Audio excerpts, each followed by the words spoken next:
આજે અમે તમને જણાવીશું કે એસી ચલાવવા માટેનું સૌથી સર્વશ્રેષ્ઠ તાપમાન કયું છે। નમસ્કાર દર્શક મિત્રો, ખબરછે.com પરથી હું દ્રષ્ટિ આપ સૌનું સ્વાગત કરું છું। મિત્રો, ઉનાળાની સિઝનની શરૂઆત થઈ જાય એટલે લોકો ગરમીથી હેરાન પરેશાન થઈ એસી શરૂ કરવાનું શરૂ કરી દે છે, પરંતુ આ એસી વપરાશમાં ઘણા બધા લોકોને એવી ખબર હોતી જ નથી કે એસીનું ટેમ્પરેચર કયું રાખવું। તો ઘણા બધા લોકો એસીનું ટેમ્પરેચર 20, 24, 25 કે 27 સુધી પહોંચી જાય છે, પરંતુ યોગ્ય માહિતીને અભાવને કારણે એસીના ટેમ્પરેચર વિશે જાણી જ નથી શકતા। તો ભારતના મોટા ભાગના વિસ્તારોમાં ઉનાળાની શરૂઆત થઈ ચૂકી છે। હવે આવી સ્થિતિમાં એસીનો ઉપયોગ તો કરવો જ પડશે।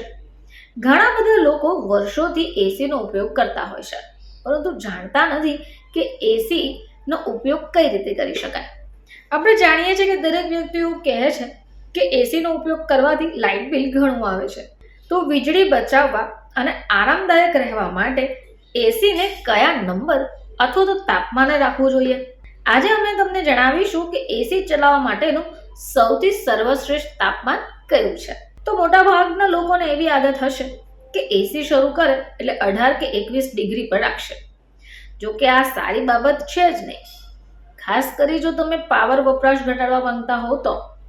બધા જાણે છે કે એસી ચલાવવાથી વીજળીનું બિલ વધારે આવે છે, તો પછી આનું યોગ્ય તાપમાન શું હશે?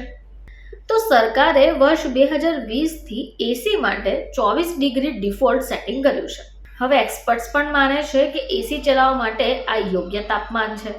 અભ્યાસો પણ કરાયા અને દરેક 1 ડિગ્રી માટે 6% જેટલી વીજળીની બચત થાય છે। હવે મિત્રો, એસી તમે જેટલું નીચે તાપમાને ચલાવો છો એટલું જ કોમ્પ્રેસર કામ કરે છે અને વીજળીનું બિલ વધારે આવશે। આનો અર્થ એ થઈ ગયો કે એસીને વધુ તાપમાને ચલાવવાથી દરેક ડિગ્રીમાં વીજળીની બચત કરી શકાય। હવે એક્સપર્ટ્સ એમ પણ કહે છે કે 24 ડિગ્રી પર એસી સ્વાસ્થ્ય માટે સારું છે। માનવ શરીરનું સરેરાશ તાપમાન 36 થી 37 ડિગ્રી હોય છે। હવે એનો અર્થ એ થઈ ગયો કે ઓછું કોઈ પણ તાપમાન આપણે માટે કુદરતી રીતે ઠંડુ છે। 24 ડિગ્રી તમને રાહત આપવા માટે પૂરતું છે। આવી સ્થિતિમાં ડોક્ટર્સ પણ માને છે કે માનવ શરીર માટે 24 ડિગ્રી પૂરતી છે।